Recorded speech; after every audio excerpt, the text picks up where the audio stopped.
أعوذ بالله من الشيطان الرجيم. بسم الله الرحمن الرحيم.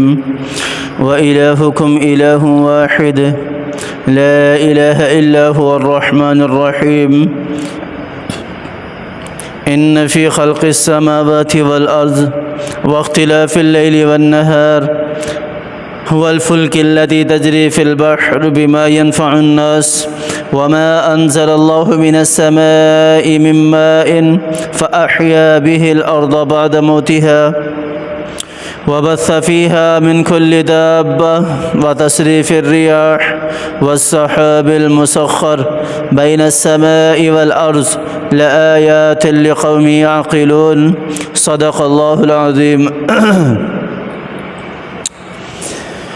اللہ تعالیٰ نے ان آیات کے اندر سب سے پہلے تو اپنے الہ ہونے کا ذکر کیا ہے اور پھر اس کے بعد اس کے اوپر دلیلیں ذکر کی ہیں. اللہ تعالیٰ نے کائنات کی تخلیق کو ذکر کیا ہے کہ کائنات کی ہر ایک چیز کا وجود وہ اللہ کی ذات پر دلیل ہے، اللہ کو اپنا معبود ماننے کی دلیل ہے، اس کو اپنا رب ماننے کی دلیل ہے. ایک ایک ذرہ کائنات کا اس بات پر دلیل ہے. اللہ تعالیٰ نے اس کو ذکر کیا ہے. سب سے پہلے میرے اللہ نے ارشاد فرمایا وَإِلَٰهُكُمْ إِلَٰهٌ وَاحِدٌ، اور ایسا معبود جو تم سب کا معبود بننے کا مستحق ہے وہ تو ایک ہی معبود ہے، ایک ہی اللہ ہے. اللہ کے سوا کوئی اس کا شریک نہیں ہے. وہ اکیلا یکتا تنہا ہے، ہر چیز کو بنانے والا ہے، ہر چیز کو پیدا کرنے والا ہے، ہر چیز اس کے قبضہ قدرت میں ہے. وہ جس طرح چاہتا ہے اسی طرح چیز کو وجود میں لے آتا ہے، وہ جس طرح چاہتا ہے اسی طرح اسے ختم بھی کر دیتا ہے. وہ قادر مطلق ہے، ہر چیز پر قدرت ہے اس کی، اور وہی معبود واحد ہے. لا الہ الا اللہ محمد الرسول اللہ. یہ کلمہ جو ہے اس پہلے کلمہ کا جو جز ہے لا الہ الا اللہ، اسی چیز کی دعوت دی 1,24,000 انبیاء علیہ السلام نے. حضرت آدم علیہ السلام سے لے کر آپ صلی اللہ علیہ وسلم تک تمام انبیاء علیہ السلام یہی دعوت لے کر آئے. حضرت آدم علیہ السلام آئے، کہا لا الہ الا اللہ، آدم صفی اللہ. حضرت ابراہیم علیہ السلام آئے، لا الہ الا اللہ، ابراہیم خلیل اللہ. حضرت یونس علیہ السلام آئے، لا الہ الا اللہ، یونس نجی اللہ.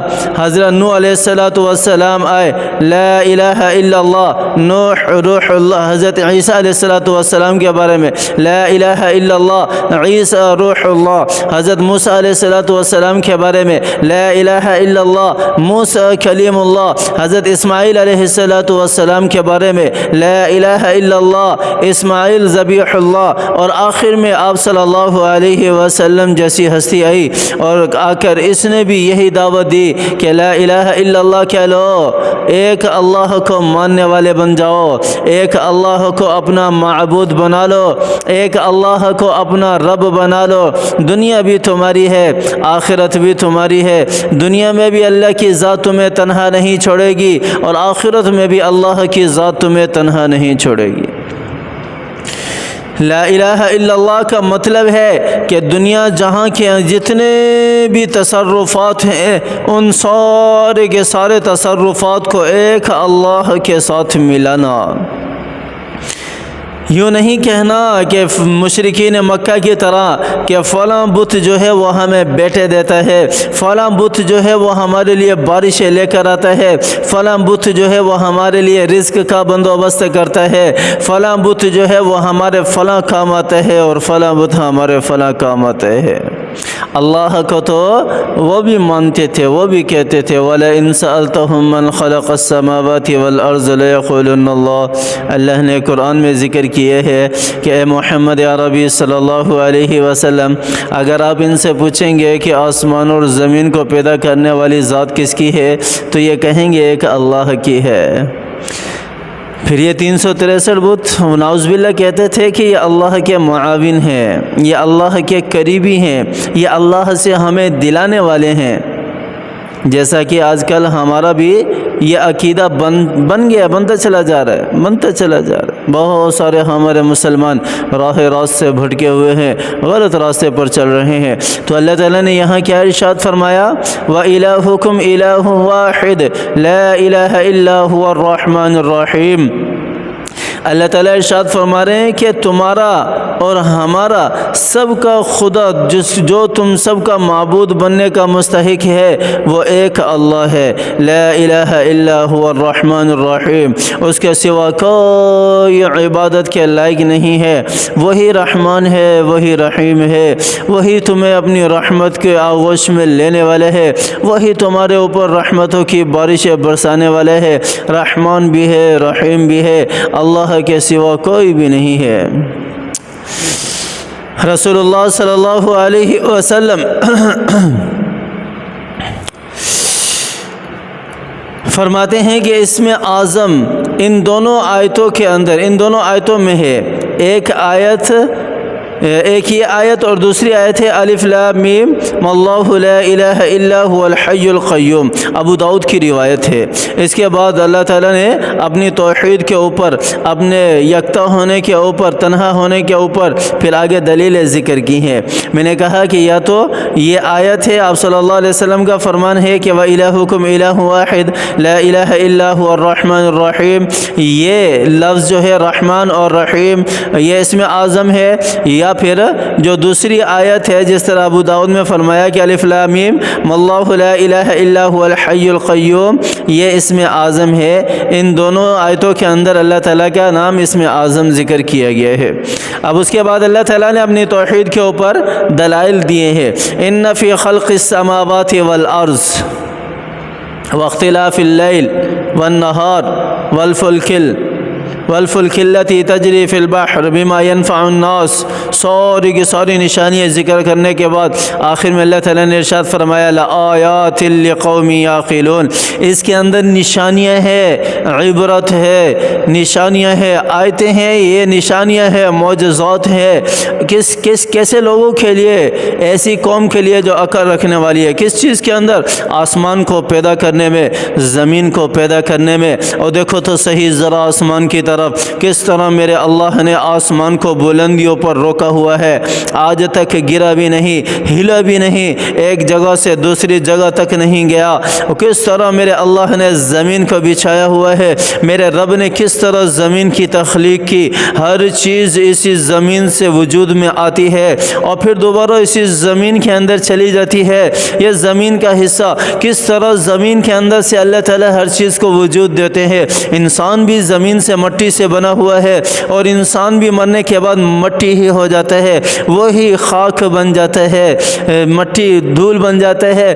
اسی طرح باقی ساری کی ساری چیزیں ہیں وہ بھی اسی زمین کا حصہ ہے، وجود ہے۔ جب ان کا وقت ختم ہو جاتا ہے تو وہ بھی مٹی بن جاتی ہے۔ واختلاف اللیل والنہار، اور نشانیاں ہیں ایسے لوگوں کے لیے رات جو عقل رکھنے والے ہیں، رات اور دن کے مختلف ہونے میں کس طرح مختلف ہے۔ دن روشن ہے، ہر بندہ دیکھتا ہے، رات اندھیری ہے، دن کام کرنے کے لیے ہے، ذریعہ معاش ہے، رات سکون کے لیے ہے، آرام کرنے کے لیے ہے۔ دن میں میرے رب نے سورج کو رکھا اور رات میں میرے رب نے چاند اور ستاروں کو رکھا۔ دیکھو ان کا اختلاف بالکل مختلف ہے، ایک بالکل روشن ہے تو ایک بالکل اندھیری رات ہے۔ والفلک التي تجری فی البحر، اللہ تعالیٰ نے نشانیاں رکھی کشتیوں کے اندر جو چلتی ہیں سمندروں میں، بما ينفع الناس، جس سے لوگ نفع اٹھاتے ہیں، اس کے ذریعے سے ایک جگہ سے دوسرے جگہ سامان لے کر جاتے ہیں۔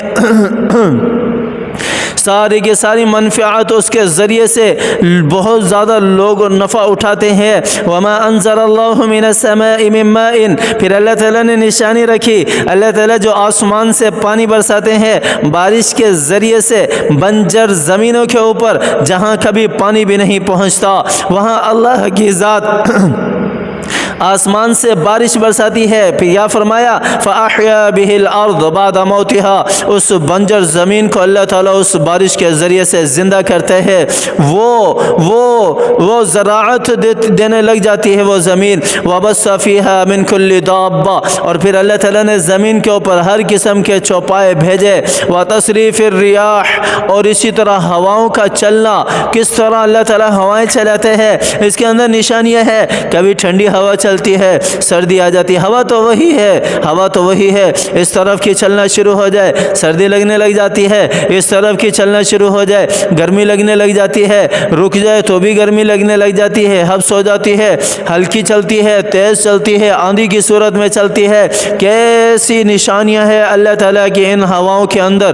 والسحاب، اور اسی طرح بادل ہے، المسخر بین السماء والارض، جو آسمان اور زمین کے درمیان رکے ہوتے ہیں، اللہ تعالیٰ نے ان کو مسخر کیا ہوا ہے۔ کس طرح وہ رکے ہوئے ہیں، کس طرح وہ چلتے ہیں اسی رفتار کے اندر اپنے راستے کے اوپر، اور کس طرح وہ پھر بادل جو ہے وہ بارش کو برساتے ہیں، اور کس طرح اس سے قطرہ قطرہ بن کر پانی جو ہے وہ زمین پر گرتا ہے، اور کس طرح پھر زمین کو اللہ تعالیٰ آباد کرتے ہیں، اور کس طرح پھر اس سے زراعت کھیتی باڑی نکلتی ہے، باغات ہرے بھرے ہوتے ہیں، لہلہاتے ہیں۔ اللہ تعالیٰ ہر چیز کو رزق دیتا ہے اس کے ذریعے سے۔ دیکھو میرے رب کی قدرت تو دیکھو، میرے اللہ کی قدرت تو دیکھو۔ لآیات لقوم یعقلون، اللہ تعالیٰ نے نشانیاں رکھی ہیں، ان ساری کی ساری چیزوں کے اندر نشانیاں ہیں، کیسے لوگوں کے لیے جو عقل رکھنے والے ہیں، جو سمجھ رکھنے والے ہیں، جن کو شعور ہے۔ اللہ تعالیٰ ہمیں سمجھنے کی توفیق عطا فرمائے۔ اللہ تعالیٰ توحید پر ثابت قدم رہنے کی توفیق عطا فرمائے۔ اللہ تعالیٰ شرک کی جیسے کبیرہ گناہ سے اللہ تعالیٰ ہماری حفاظت فرمائے، اور باقی بھی جتنے کبیرہ گناہ ہے ان سے اللہ کی ذات ہماری حفاظت فرمائے۔ اللہ تعالیٰ مجھے بھی اور آپ کو بھی دنیا میں عافیت والی زندگی عطا فرمائے، دنیا میں اللہ تعالیٰ ذلت و رسوائی سے ہماری حفاظت فرمائے، محتاجی اور معذوری سے ہماری حفاظت فرمائے۔ جتنے بھی ہم میں سے بیمار ہیں، ہمارے پیارے بیمار ہیں، اللہ تعالیٰ سب کو صحت یابی والی زندگی دے، قرآن پر عمل کرنے کی توفیق عطا فرمائے۔ آمین ثم آمین، وآخر دعوانا ان الحمد للہ رب العالمین۔